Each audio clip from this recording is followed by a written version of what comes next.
cara penyembahan itu harus benar. Si penyembahnya harus benar. Unsur-unsur ibadahnya itu harus benar. Tapi cara dia menyembah itu juga harus benar. Dan saya kira soal cara penyembahan ini cukup luas untuk dibahas. Tapi kalau saya hanya mau mengerucut pada satu bagian saja, ya, maka memang cara penyembahan kita harus bisa mengekspresikan perasaan kita di dalam penyembahan kepada Allah. Tapi ekspresi perasaan kita dalam penyembahan kepada Allah itu harus tetap berlangsung secara sopan dan teratur, ya.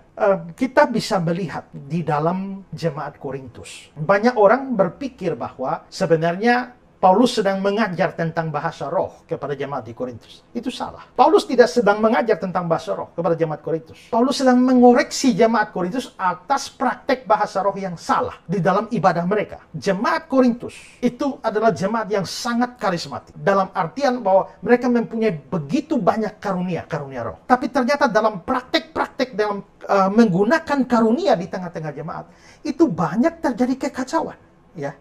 Banyak terjadi kekacauan. Pertama-tama adalah bahwa bahasa roh mereka aneh, seperti bahasa roh estatik. Kedua adalah bahwa mereka semua berbahasa roh, beramai-ramai. Dan yang ketiga adalah bahwa tidak ada yang menafsirkannya. Makanya Paulus bilang, kalau modelnya seperti itu, orang baru masuk, mereka anggap kamu gila. Ya, dalam 1 Korintus 14 ayat yang ke-23. Tidakkah mereka katakan bahwa kamu gila dengan praktek ibadah seperti itu? Makanya, supaya praktek ibadah dalam pertemuan jemaatnya teratur, harus bikin aturan penggunaan karunia-karunia itu. Ya, di ayat 27 sampai ayat yang ke-31. 1 Korintus pasal 14. Ya. Jika ada orang yang berkata-kata dalam bahasa roh, biarlah 2 atau sebanyak-banyak 3 orang. Seorang demi seorang. Dan harus ada seorang lain yang menafsirkannya. Jika tidak ada orang yang dapat menafsirkannya, hendaklah mereka berdiam diri dalam pertemuan jemaat. Dan hanya boleh berkata-kata kepada dirinya sendiri dan kepada Allah. Tentang nabi-nabi baiklah 2 atau 3 orang di antaranya berkata-kata dan yang lain menanggapi apa yang mereka katakan. Tapi jika seorang yang lain duduk di situ dan mendapat penyataan, maka yang pertama itu harus berdiam diri. Sebab kamu semua boleh bernubuat seorang demi seorang, sehingga kamu semua dapat belajar dan beroleh kekuatan. Tetapi segala sesuatu harus berlangsung dengan sopan dan teratur. Kamu silakan bebas menggunakan karunia, tapi harus sopan dan teratur. Jangan atas nama karunia, maka bikin ibadah menjadi kacau. Satu bicara ini, satu sambung ini, semua akhirnya jadi kacau. Bebas. Ya, tapi ada keteraturan. Nah, disinilah kita bisa lihat banyak gereja saking bebasnya menjadi tidak teratur. Nah, supaya bisa ini ya, saya pernah hadir saudara dalam satu acara camp, dan saudara, saya merasa ngeri karena mereka saking bebasnya menyanyi. Anak-anak muda naik di atas kursi, more, I want more. Lalu mereka dari duduk di kursi, lalu berdiri di kursi, lalu gitu lompat dari kursi satu ke kursi yang lain. Nah, terus satu gedung itu berlompat-lompat di atas kursi. Ada yang lompat lalu jatuh kursinya, berguling-guling di situ, dan saya sudah tidak tahu itu ibadah atau apa. Ya, nah ini saking bebasnya itu menjadi liar. Ya, maka di sini Paulus bahkan peraturan harus sopan dan teratur. Bagaimana supaya bisa bebas tapi teratur? Roh dan pikiran harus berjalan bersama-sama. Kalau orang hanya beribadah dengan pikiran dan inteleknya saja, maka dia nggak bisa mendapatkan kesungguhan. Tapi kalau orang hanya dari rohnya saja, dia bisa dapat kesungguhan. Tapi dia bisa nggak dapat yang benar dan bisa kacau. Itulah yang sebabnya Paulus menekankan pentingnya roh dan akal budi. Jalan bareng-bareng. Jangan melepaskan akal budi dan hanya pakai roh saja. Jangan pakai roh dan melepaskan akal budi. Ayat 14-15, 1 Korintus pasal 14 itu ya. Sebab jika aku berdoa dengan bahasa roh, maka rohku yang berdoa. Tapi akal budiku tidak turut berdoa. Jadi apakah yang harus kubuat?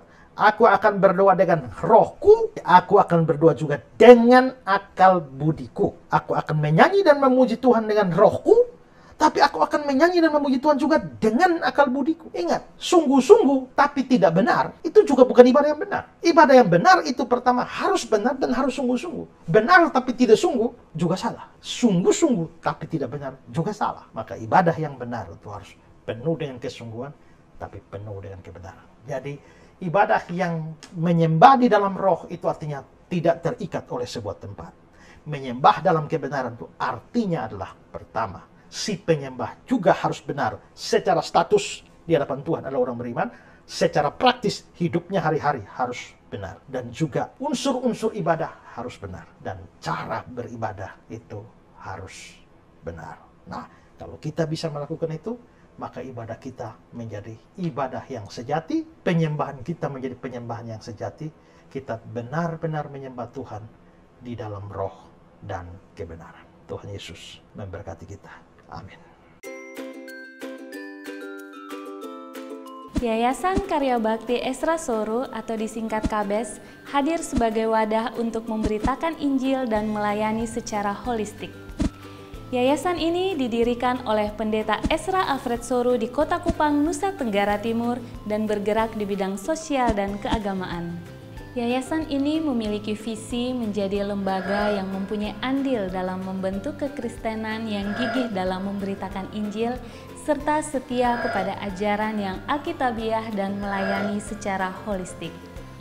Dan misi dari yayasan ini yaitu melakukan pemberitaan Injil dan penyebaran ajaran yang alkitabiah secara langsung maupun melalui berbagai media, juga mempersiapkan dan mengutus misionaris-misionaris lokal ke berbagai wilayah, terutama ke pelosok-pelosok, serta mengadakan seminar-seminar atau pelatihan-pelatihan doktrinal, dan melakukan aksi-aksi sosial yang mengarah kepada pelayanan Kristiani yang bersifat holistik.